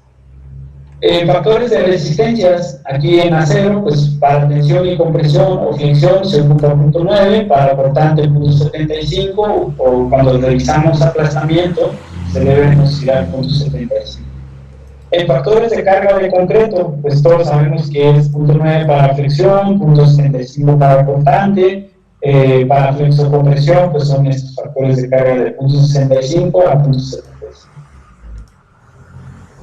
Factores de carga, para los que no están enterados, pues el factor de carga para el reglamento que salió en el 2017 cambió para carga muerta 1.3, para carga viva 1.5. Si estamos diseñando clínica, hospital, etcétera, o de estructuras del grupo A, tenemos que incrementar ese factor en 1.5 para carga muerta y 1.7 para carga viva o carga variable. Para combinaciones por sismo o viento, nosotros vamos a ocupar 1.1, ¿sale? Y luego, si se vuelve, también vamos a intentar involucrar ese factor de 0.9, porque seguramente si llegáramos a tener poca carga axial, va a empezar a bajar ahí la resistencia a fricción. Entonces, vamos a considerar ese factor de 0.9 también para cargas accidentales, para carga vertical. Y para estado límite de servicio o revisión de deformaciones tenemos que considerar un factor de carga de 1. Ahora vamos a pasar a lo que viene siendo elemento, contraflambeo. El contraflambeo pues es un elemento que trabaja a tensión pura. Entonces todo el elemento que trabaja a tensión se permite, ahorita no hay límite, pero pues si no hay límite se recomienda prensar los elementos. Cuando tenemos una relación de estrés muy grande, que es 300, ya se considera grande, se recomienda prensar, porque si no, pues es como la varilla, ¿no? Cuando lo empiezan a cargar de extremo a extremo se empieza a colgar. Entonces tenemos que aplicar ahí alguna fuerza de pretensión para que ese elemento no se llegue a colgar, ¿no? Por peso propio. ¿Cómo se analiza contra el flandeo? Pues esta carga P que puse acá es el peso propio de la lámina, es decir, área por área tributaria por carga distribuida, y eso pues lo voy a descomponer. Esta carga vertical lo voy a descomponer. La línea en verde vendría siendo la carga que va a pasar perpendicular al arquero, y la línea en negra va a ser la carga horizontal o la carga que genera el deslizamiento de la lámina, que sigue la pendiente ahí de la techada. Esto lo resumo un poco acá. Ese ángulo, hay que calcular un ángulo beta que va a estar por acá. Ese ángulo beta pues va a depender de la tangente a la -1, pues lo que veíamos ahí cosenos directores, ¿no? En la escuela. Sacamos la tangente inversa de esta altura entre esta altura, entre esta longitud, y tenemos un ángulo. Y luego pues despejamos, esta carga P, lo multiplicamos por un coseno director y calculamos la fuerza total, ¿no? La fuerza que va a llegar ahí a los tensores o contraflambeo. Esa fuerza lo tenemos, pues ya conociendo la fuerza, pues es fácil diseñar ahora el contraflambeo. Con eso, pues ahí decidimos cuántos vamos a colocar. Si colocamos pocos, pues obviamente va a tener más carga y va a requerir más diámetro, y si ponemos varios, pues va a requerir menos diámetros, y así sucesivamente, ¿no? Todo es proporcional al número de contraflambeo que queramos utilizar. La área requerida, pues esto es resistencia a materiales, es fuerza es igual a P entre A, despejamos área, y ya fuerza total, que es la fuerza que se calcula con el coseno director entre el esfuerzo permisible, ¿sale? Y eso es si estamos diseñando con ASD. Si estamos diseñando con factores de resistencia, esa fuerza total lo tenemos que multiplicar por factor de carga, y ese FS lo tenemos que usar sería 0.9 de FY, ¿no? ¿Sale? Entonces eso hay que tener ahí. Ahorita hacemos la comparativa, o cuál nos da más, cuál nos da menos, para que vean la diferencia entre uno. Creo que esto es perfecto para poder ver con más claridad la diferencia entre un método y otro. Otro elemento de tensión pues son los contravientos. Esto lo tomé en el libro del ingeniero Oscar de Buen, donde habla de miembros a flexión. Ya hay un libro ahí de colección de flexión, de columna, de placas, etcétera, y de esos, de ahí tomé este ejemplo, ¿sale? Por si quieren consultarlo, y ahí trae más, obviamente. Entonces, lo que necesitamos es el ángulo de inclinación, del contraviento. Luego, pues aquí este valor de 0.004 que trae aquí es el factor de formación inicial, de efecto de construcción de formación inicial, que es no es más que distorsión lateral. Entonces, esa distorsión lo multiplico por PU, que ya de ahí me da una fuerza que yo voy a tener en mi contraviento. Una vez que yo tenga mi contraviento, la fuerza que yo voy a ocupar, lo que voy a hacer es que esa fuerza lo divido entre el esfuerzo permisible, ¿sale? Una vez que yo tenga yo el área requerida que se tiene aquí, yo puedo elegir cuál es el elemento que yo voy a utilizar, ¿sale? Como este elemento está conectado con luego hacen, cuando diseñamos varillas, por ejemplo, tienen que rascar, o redondo liso, tienen que rascar el extremo para poder conectarlo. Entonces, para eso debemos de considerar el área neta donde va a pasar el conector. Entonces con eso obtenemos por eso se obtienen se hace dos revisiones para poder obtener el área requerida, pero esto solo se refiere a estabilidad durante el montaje, ¿sale? Por otro lado tenemos aquí, si queremos considerar refiriéndome a otro ejemplo, pues se puede hacer de esta manera también, obteniendo la rigidez del sistema, la rigidez requerida en toneladas metro, y con esto pues una vez que yo tenga la rigidez requerida, yo puedo obtener la carga que yo voy a ocupar. Una vez que yo tenga esta carga, pues hago un despeje y obtengo el área requerida.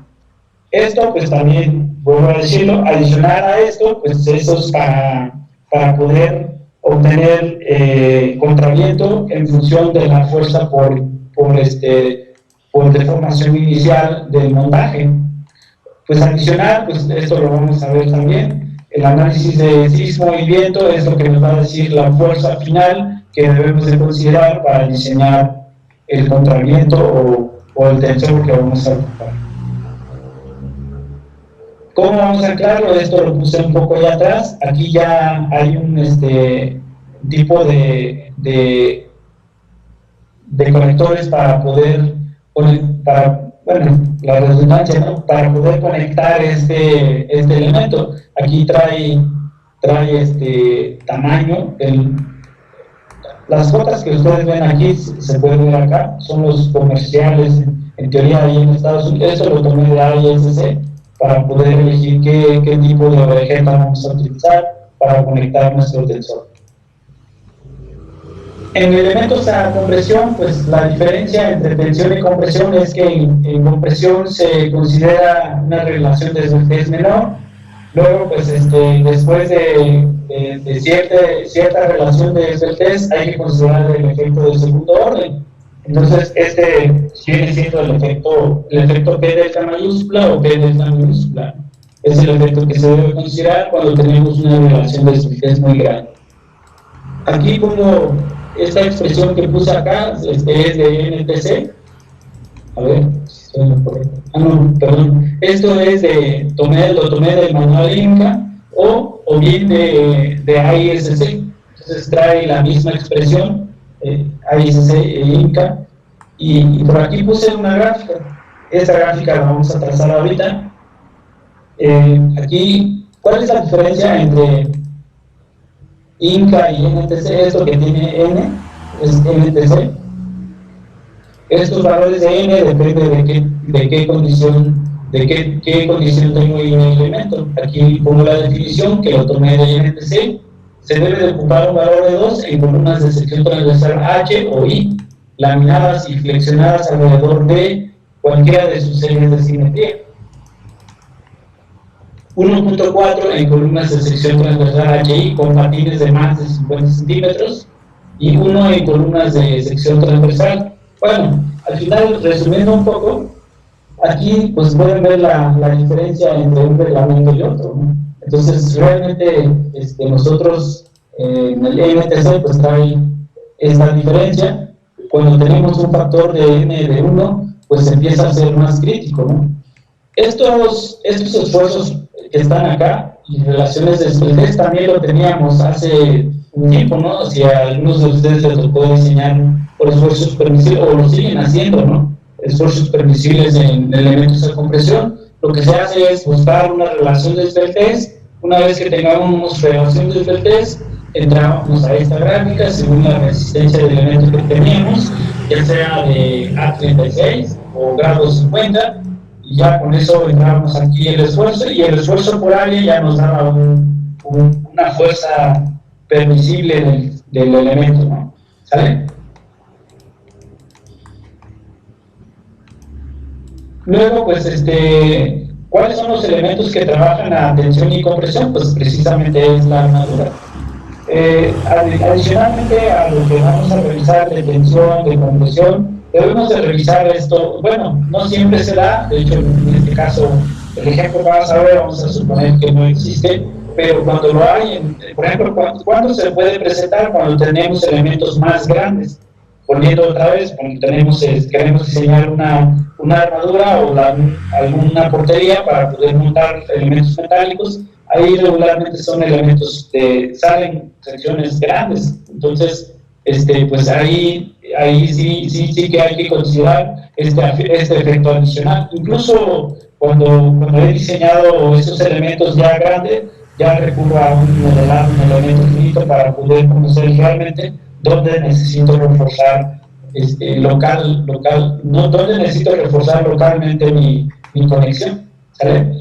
Aquí dice esfuerzo secundario, cargas fuera de los nudos, excentricidades de las juntas, son de alguna forma consideraciones que se debe de revisar cuando tenemos, bueno, según aplica, ¿no? Si no aplica todo, pues tenemos que, pues se puede ignorar, pero hay que tener cuidado ahí, sobre todo cuando estamos considerando conectar fuera del eje del nodo o el punto de trabajo, pues ahí sí hay que tener cuidado con ese esfuerzo adicional que pueda aparecer. En el diseño de armaduras se deberán de verificar los siguientes estados límites o modos de falla. Tenemos fluencia de la cuerda inferior, prácticamente es lo que veíamos ahí de tensión, pandeo lateral, es decir, lo que veíamos ahí de elementos de compresión, pandeo lateral o todo lo de acá, pues se refiere a flexión. Cuando tenemos flexión, cuando colocamos el arquero fuera del nodo, entonces fuera del nodo pues ya nos puede producir un elemento mecánico adicional que viene siendo la flexión, y si tenemos, por ejemplo, armaduras que no es sección cuadrada o rectangular, seguramente puede ser muy sensible a falla por flexión o flexotorsión. Entonces, pues eso es lo adicional que deberíamos de considerar en ese tipo de elemento. Cuando tenemos sección I, aquí pandeo local de algún elemento, pues hay que tener cuidado porque pues me ha tocado diseñar armaduras donde son perfiles I. Entonces ahí se diseñan los aquiesadores para evitar pandeo local ahí del partido, ¿no? Entonces, cuando tenemos cargas axiales en zonas, el reglamento de acero dice que cuando tenemos carga puntual en algún elemento, se recomienda colocar aquiesadores o bien diseñamos ese aquiesador, ¿vale?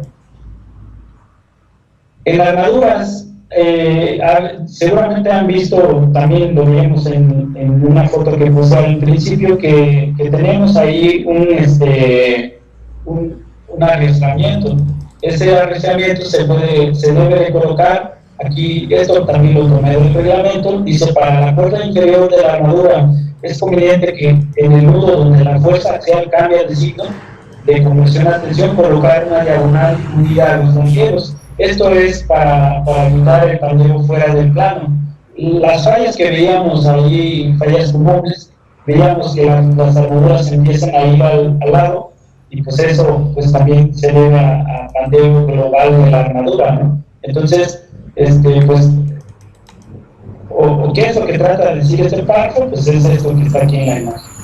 Aquí dice, aquí tengo compresión, aquí tengo tensión, compresión, tensión. Cuando tengo esta situación, quiere decir que necesito colocar un arrastramiento perpendicular, y esta riosca pues lo tengo que conectar con mi blanqueo, ¿vale?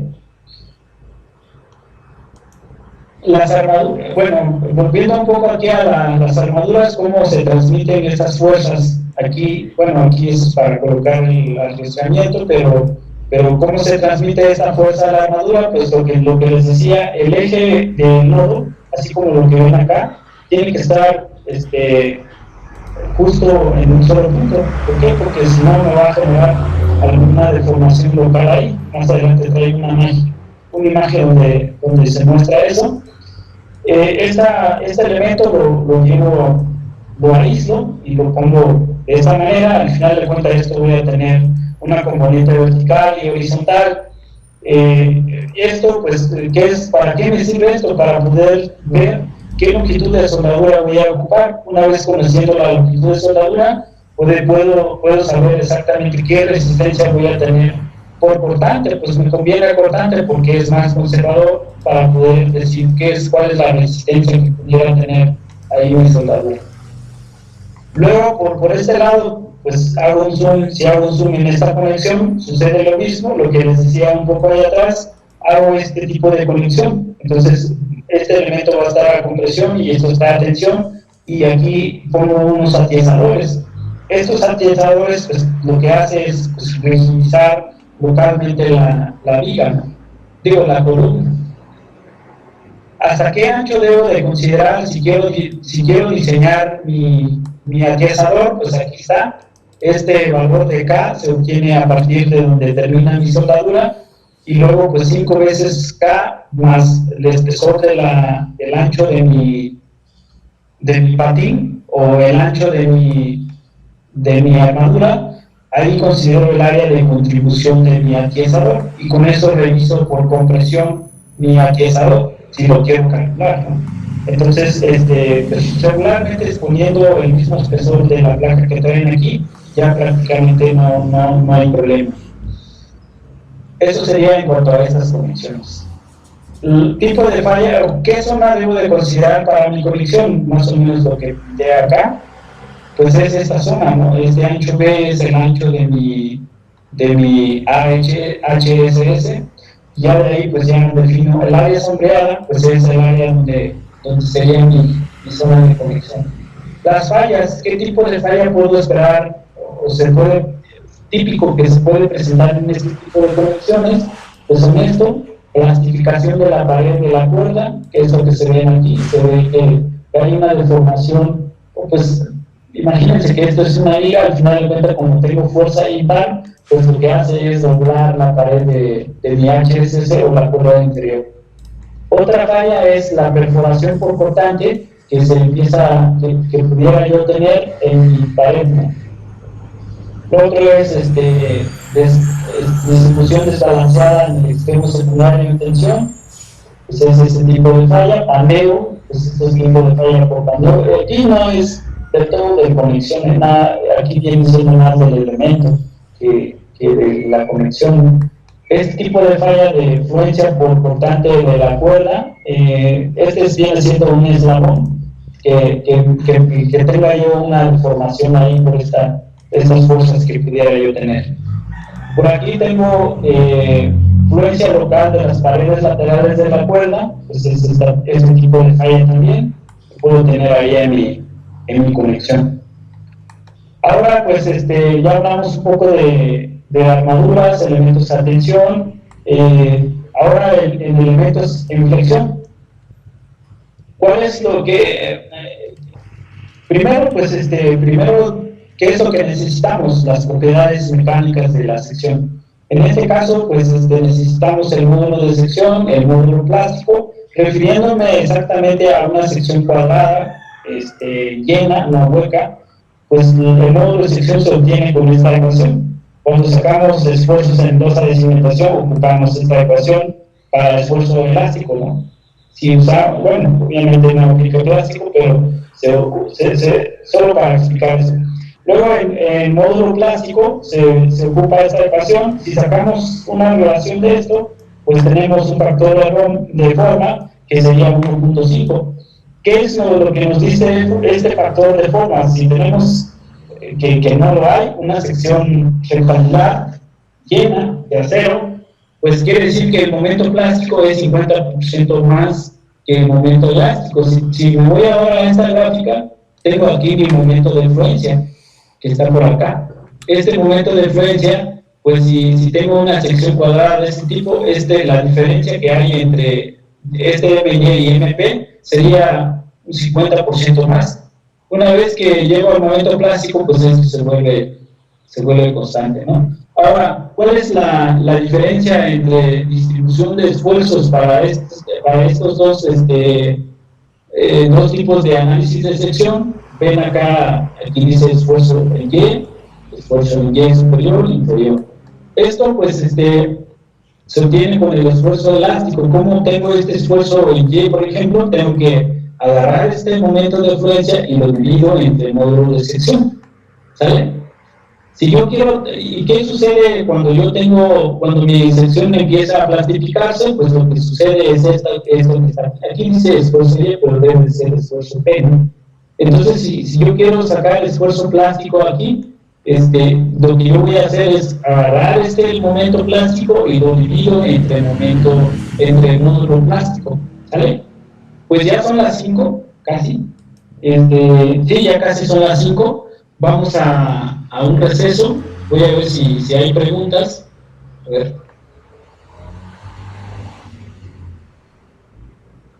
Hay un montón.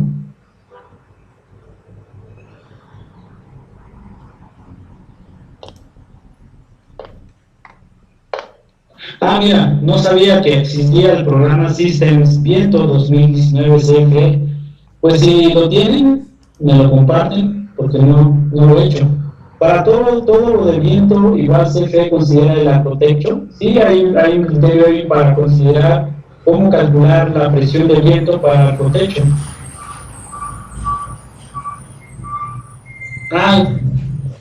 Si solo calcula velocidades, pues eso lo vamos a ver ahorita. Hay una hoja de cálculo, se calcula velocidades, pero si calcula presiones estaría genial, porque podemos modelar más cosas, ¿no? No lo he visto.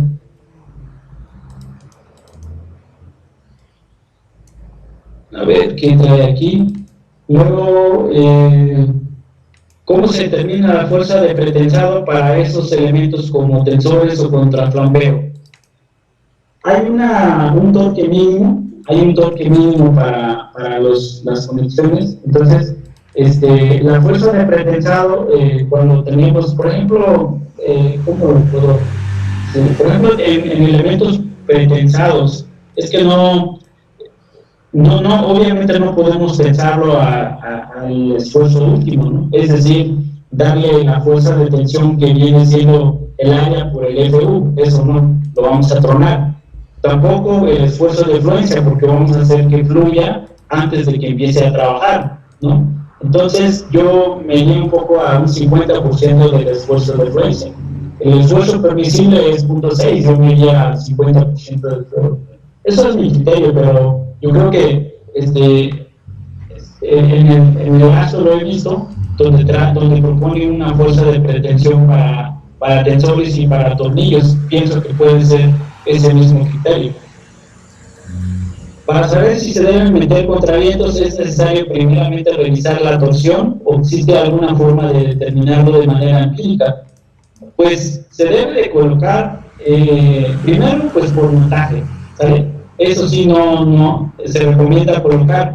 ¿Por qué? Por lo que decíamos hace rato, lo que se puede hacer es durante el montaje colocarlo, y ya después, una vez que ya se montó la estructura, ya se garantiza ya hay que tener cuidado, porque continuidad en un elemento de acero o nodo rígido o encontramiento perfecto en una conexión a momento no existe.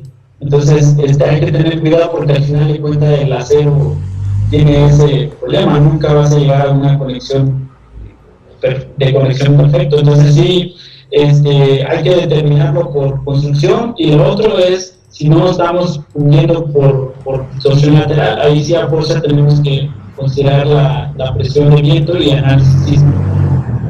La metodología de cálculo que estamos viendo es la misma para contravientos con algún otro perfil de acero que ocupamos para reforzar cualquier otro inmueble. No, es diferente, porque si es estructuras de acero donde queremos colocar contraviento, hay que tener cuidado, porque hay que revisar siempre que el contraviento pues sea más débil y diga débil y columna fuerte. Entonces, cuidar ese mecanismo para diseñar. No es lo mismo, hay que tener cuidado nada más. ¿Qué diferencia hay entre SACID, Prodigy, CFE manual y dónde aplica cada uno? SACID se aplica en Ciudad de México, Prodigy se aplica en teoría en toda la República Mexicana, y CFE manual es lo mismo que Prodigy. Hay excepciones que permitan exceptuar el uso de contravientos. Sí, si tú garantizas que tienes el elemento perfectamente encontrado, pues pues sí, pues en edificio hay edificios que no tienen contraviento. Entonces, ¿por qué se usa contra viento en naves industriales? Porque es ligero y se puede optimizar mucho la sección de la columna si no utilizamos, si utilizamos contravientos. Los largueros steel joints siguen siendo comerciales en México. ¿Cuándo se recomienda usarlo? Pues largueros steel joints, no me son steel joints, no. Si me puedes describir un poco más, es que no. Yo he usado canales, el que vamos a ver ahorita. Las vigas de arma abierta. ¿Mande? Vigas de arma abierta. Vigas de arma abierta, pues sería armadura, ¿no? Sí, pero en larguero es el joint. Ah, ok, pues sí se puede, solo hay que calcularlo. Sí, claro, yo creo que lo que sea más económico, ¿no? Porque al final de cuentas es lo que buscamos para una estructura, porque sea más económico y se preste para utilizar en las estructuras metálicas regularmente se puede montar y se puede atornillar, soldar y es fácil, ¿no? Entonces, creo que es la ventaja de estructuras metálicas. Pues yo creo que, pues antes de usar cualquier producto patentado, pues como estructurista, pues hay que revisar qué están proponiendo, ¿no? Y más si vamos a firmar nosotros. Pues ya a la hora de la comida, vamos a dar media hora de receso y regresamos a las 5:33, ¿sale? Si tienen por ahí más dudas, me lo plantean regresando, por favor.